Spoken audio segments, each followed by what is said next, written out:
Welcome to the Daily Walk Podcast, brought to you by Walk Thru the Bible. The Daily Walk Podcast is a daily devotional that will guide you on a life-changing journey through the Bible in 1 year. Join us every day to hear the entire Bible in a year, alongside a daily devotional thought that will help bring God's Word alive for you. Today's Daily Walk devotion comes from 1 Samuel chapters 27 through 31. The book of 1 Samuel closes with a climactic series of events leading to the death of Saul and his sons, and clearing the way for David's ascent to the throne. Disheartened and no doubt weary, David defects to the Philistines for his own protection and settles in Gath, the very city from which Goliath came. He finds himself using deception to avoid siding with the Philistines in their growing hostilities against Israel. Saul, unable to find direction from God, consults a spiritist through whom God sovereignly delivers a chilling prediction of judgment and death. And now let's listen to 1 Samuel 27 to 31. 1 Samuel 27. But David thought to himself, one of these days I will be destroyed by the hand of Saul. The best thing I can do is to escape to the land of the Philistines. Then Saul will give up searching for me anywhere in Israel, and I will slip out of his hand. So David and the 600 men with him left, and went over to Achish, son of Maok, king of Gath. David and his men settled in Gath with Achish. Each man had his family with him, and David had his 2 wives, Ahinoam of Jezreel, and Abigail of Carmel, the widow of Nabal. When Saul was told that David had fled to Gath, he no longer searched for him. Then David said to Achish, "If I have found favor in your eyes, let a place be assigned to me in one of the country towns, that I may live there. Why should your servant live in the royal city with you?" So on that day Achish gave him Ziklag, and it has belonged to the kings of Judah ever since.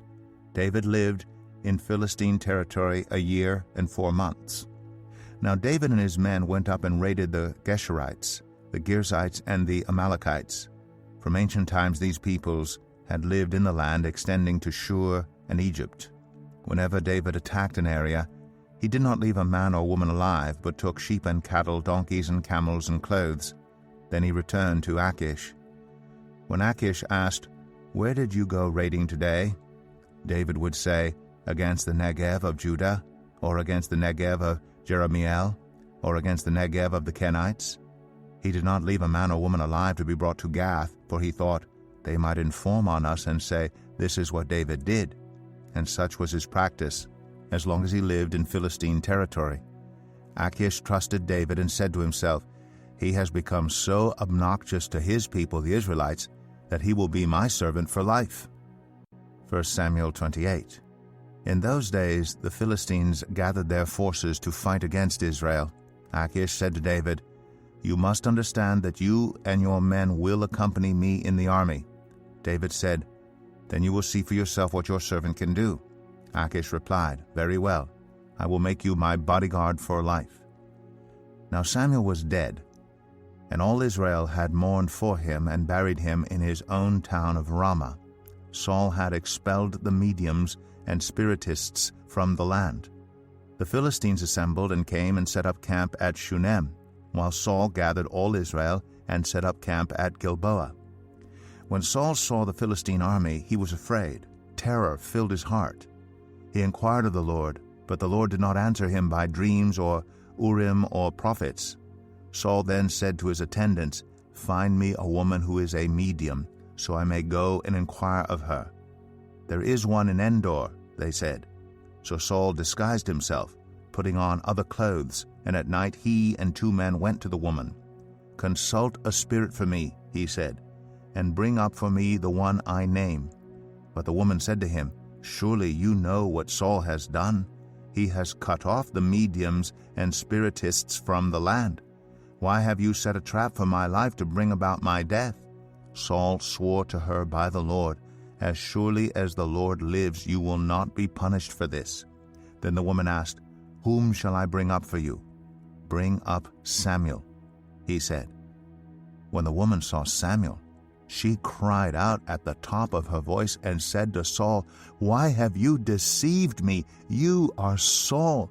The king said to her, "Don't be afraid. What do you see?" The woman said, "I see a ghostly figure coming up out of the earth." "What does he look like?" he asked. "An old man wearing a robe is coming up," she said. Then Saul knew it was Samuel, and he bowed down and prostrated himself with his face to the ground. Samuel said to Saul, "Why have you disturbed me by bringing me up?" "I am in great distress," Saul said. "The Philistines are fighting against me, and God has departed from me. He no longer answers me, either by prophets or by dreams. So I have called on you to tell me what to do." Samuel said, "Why do you consult me, now that the Lord has departed from you and become your enemy? The Lord has done what he predicted through me. The Lord has torn the kingdom out of your hands and given it to one of your neighbors, to David.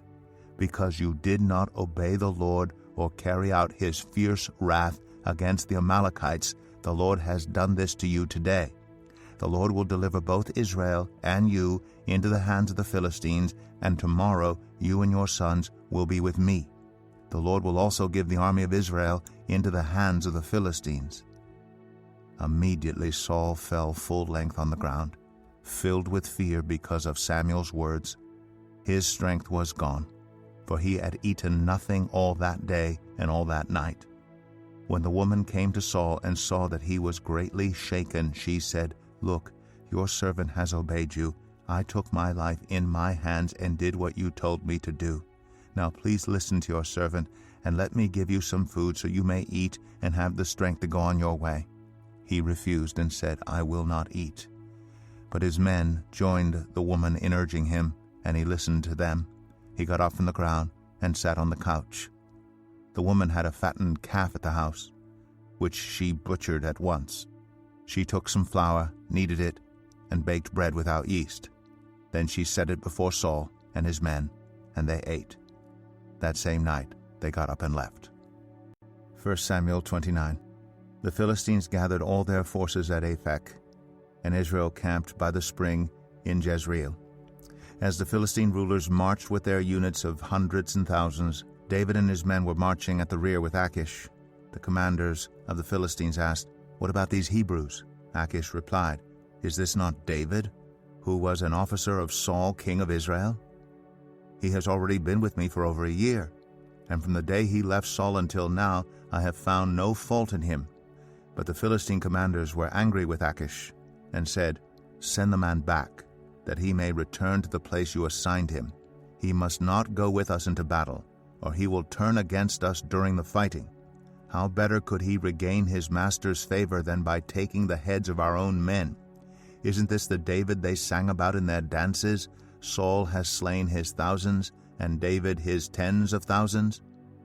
So Achish called David and said to him, "As surely as the Lord lives, you have been reliable, and I would be pleased to have you serve with me in the army.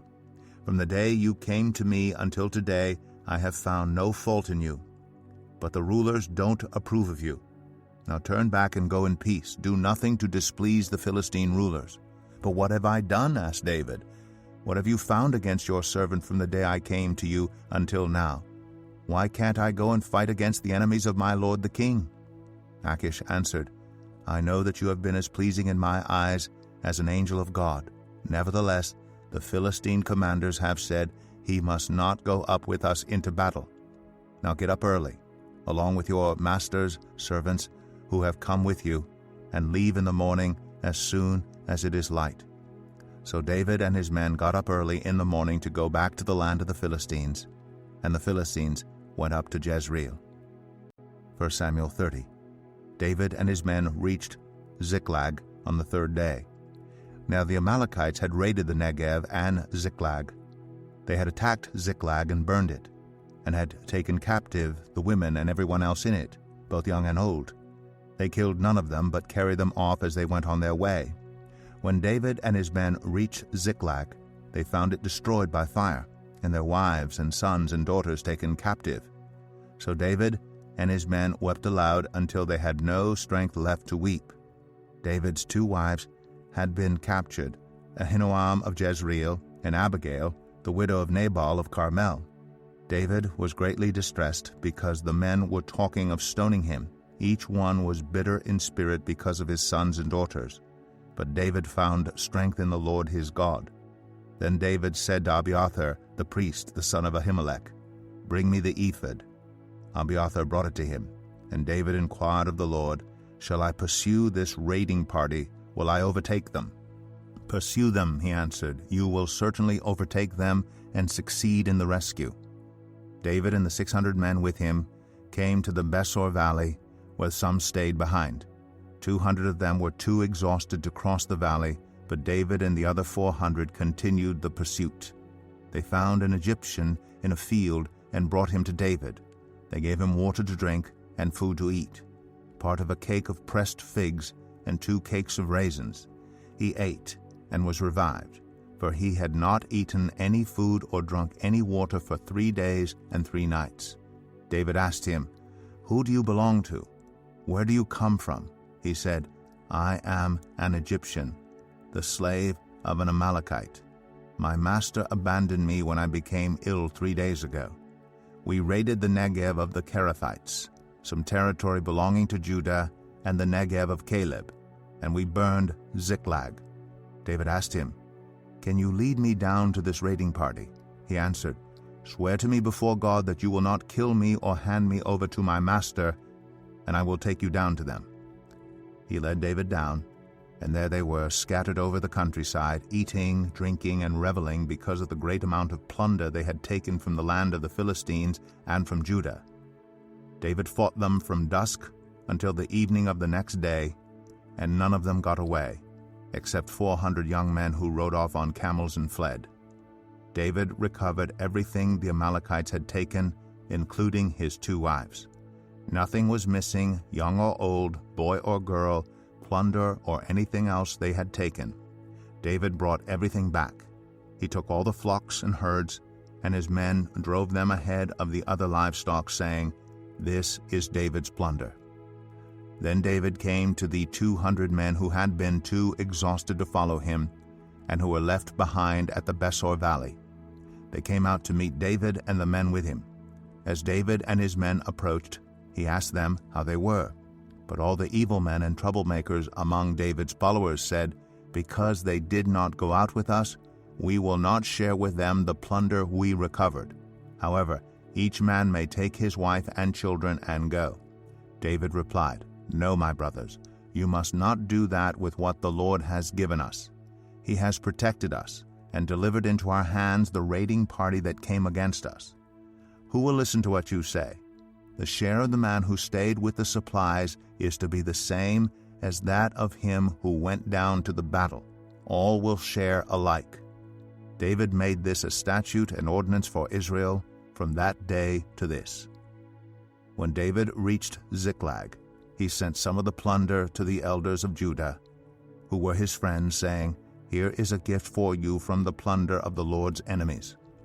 David sent it to those who were in Bethel, Ramoth, Negev, and Jatir, to those in Aroer, Siphmoth, Eshtemoa, and Rakal, to those in the towns of the Jerahmeelites and the Kenites, to those in Hormah, Bor Ashan, Athak, and Hebron, and to those in all the other places where he and his men had roamed. 1 Samuel 31. Now the Philistines fought against Israel. The Israelites fled before them, and many fell dead on Mount Gilboa. The Philistines were in hot pursuit of Saul and his sons, and they killed his sons Jonathan, Abinadab, and Malchishua. The fighting grew fierce around Saul, and when the archers overtook him, they wounded him critically.